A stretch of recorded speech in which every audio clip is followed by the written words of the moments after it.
Hi everyone, it's Jeannie, and I'm back today to share this pull-up card with you using Gerda Steiner's On the Table and Hoppiness stamp set. I already had gone ahead and stamped out the scene that I had envisioned in my head, and because this required masking, that little template really helps a lot. So the first item that I'm masking off is the dog. So I just want his paws to be stamped out.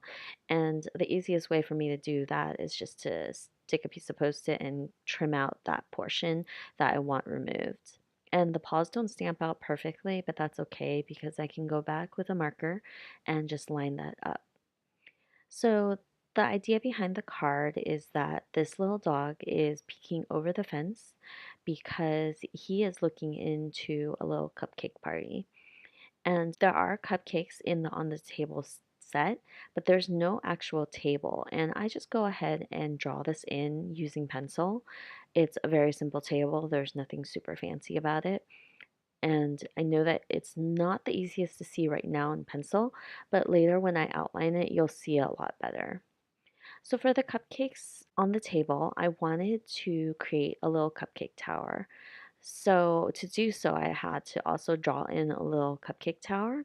And for all of this, I also had to create a mask for it because in the background is the little fence that I need to stamp out. So I just carefully mask everything off. The table is not really perfect. I just used the edge of a Post-it to do that. And I can use a pen to line up anything that might be missing. So for this little fence, this is from the Hoppiness stamp set, and this is one that I use pretty often. I think I've used it in quite a few videos even, and it's one that's really versatile. And there's a lot of images that can be used with this fence because you can make any little critter peek over it, and I just really love it. And you also can line it up like I did across the length of the card. It stamps really well together. I also wanted to add one more little critter, the little bunny that's poking out of the ground, who is interested in this cupcake party as well. So once I finish stamping everything out, I'll take a journaling pen that is Copic friendly and go ahead and line everything that I missed. So the paws didn't stamp out perfectly, and I just went in and lined the missing portion. And I also go in and line the table that I created as well as the cupcake tower. And once I'm done with that, I'll go in and erase any pencil marks because I don't want my Copic markers to go over them because you will see the lines. For the coloring, I'm keeping everything really, really simple, and all the colors that I use will be listed down below. And while making this card, for some reason, I had a lot of trouble. I kept forgetting that I needed to create a slider. I taped down the portion of the slider channels, so you'll see that I totally messed up, and I left that in there because sometimes it just happens and there's nothing you can do about it, but you can be really careful and fix your mistakes. And I think I did a okay job fixing it. It didn't ruin any of the pieces when I pulled it back up or anything. So I think that this card turned out pretty cute eventually. So for the wood grain, I really like all that details on the fence and just I think I used 3 Copic markers to achieve the look, and I think it looks pretty good. I kept my coloring pretty simple because I was trying to focus more on creating that slider. For the little rabbit, I just add a couple of colors around him just so it looks like he is poking out of the hole in the ground and there's dirt that surrounds him. And I just kind of stipple that color on there. And in the end, it looked pretty good. It's not perfect, but it looks good. For the grass also, I color in with a base green and I just add little flicks of grass just to add that little detail. So I really wanted a pop of color for the table, so I chose blue because it just really stood out against that green and the brown. And I think that that makes the card really, really happy. And I also wanted to do a blue sky, so I wanted to parallel it with the sky as well. So sometimes when I pick my colors, they're just all over the place, but this one I actually thought through a bit, and I'm glad I did because I think that it really was cohesive at the end and it turned out pretty cute. So this blue, I'm just adding little the darker colors on the edge of the table where the tablecloth hangs over, and I know that it's not the perfect table, but I think it works out well. I had toyed with the idea of adding patterns to the tablecloth, but I decided because of the grass detail and the wood grain on the fence that it just wasn't necessary. And so for the cupcakes, I also used a ton of random colors. I really just wanted it to be a vibrant, happy, bright cupcake party. And so I just used purples, or no purples, orange, pink, and blues. And I made, I think, two vanilla cupcakes and then the rest were chocolate. And I didn't want to play with colors on the frosting because I just didn't want to pick the wrong color and mess it up. So for the background of this card, the sky will be created from distress inks, and I just used two different colors. You can't even really tell the difference between the two because I did it with such a light hand. So for that card panel that I just colored, I'm trimming off that top and the dog will be peeking above it. So here I'm masking off the portion of the dog that I masked off earlier. So I just want to stamp the dog's face itself. And the paws actually cover up his ears and his little nose area. So I have to line that up myself and just add those lines in. And it's not needed to be perfect. It just needs to look right. And no one would know the difference that you drew in these lines yourself. So I'm going to go ahead and color him in as well, matching the little paws. And I thought about adding little spots to him, but I decided not to just because I had so much going on already.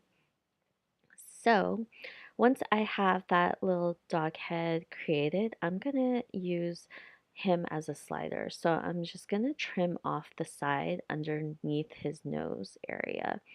And this will become the slider that we'll pull up from.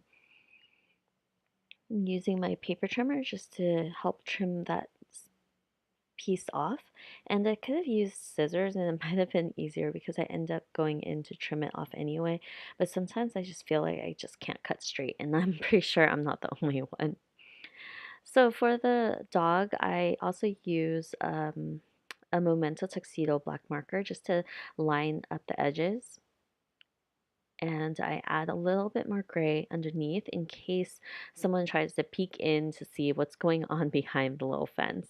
Most people don't do that, but I just like to do that just in case people are curious and I want to add the little color. And if I don't have it lined up properly, then it wouldn't be a big deal because you'll see the his neck is gray as well. So I'm using one of Lawn Fawn's slider dies to help create this channel. I'll just go ahead and die cut that in the middle of the card, and I'm making sure that everything lines up properly.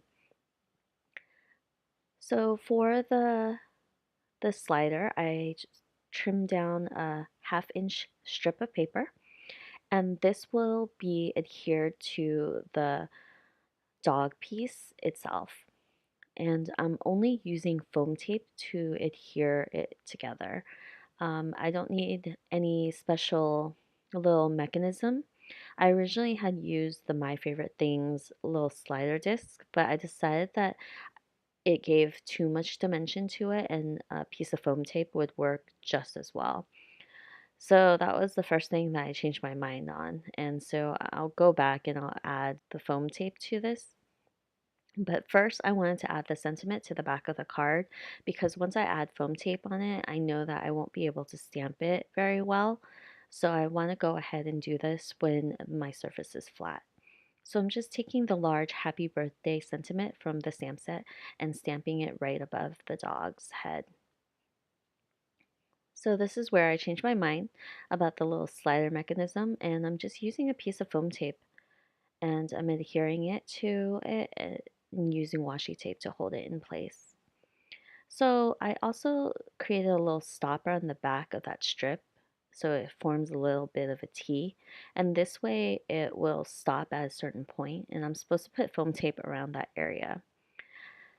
So this is where I add foam tape everywhere that I'm not supposed to. So I add foam tape to the front of the panel, and I literally put it everywhere except for the slider channel. And you'll see that I put foam tape right under his ears, and there's no way he's moving as a result of that. And I don't realize it until I adhere everything together. And I don't know what I was thinking, but I totally screwed that up. So once I adhered that front panel to all that foam tape, I try the slider card and it does not move. And I don't even realize it until I'm done adding the foam tape on the back of this card as well. I'm adding foam tape to the front and the back because I want to give it enough space to move. So this is where I'm like, wait, nothing's moving, and it's because of the foam. So I basically was like, oh my goodness, I'm gonna ruin this card. But luckily, I didn't press too hard on it, so I was able to slowly and carefully remove that foam tape from the inside of the card. So it allows space for the dog to move up and down. And because it's pretty large, I only was able to keep the foam tape on the edge of the card panel. As you can see, I'm like slowly putting it together, but thankfully it worked out. And so I was able to create that pull up. So for the foam on the back of the card, I have to create a channel of foam tape for the slider mechanism to move up and down, but also keeping in mind that I needed to stop the slider from going up too high as well. And when I originally did this, the dog didn't go up as high as I wanted.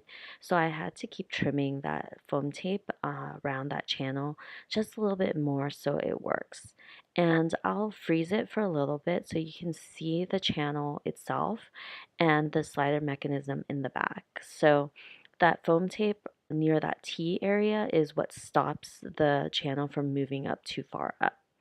And so for the rest of the back, I'll add foam tape everywhere so there's no weird dips into the card.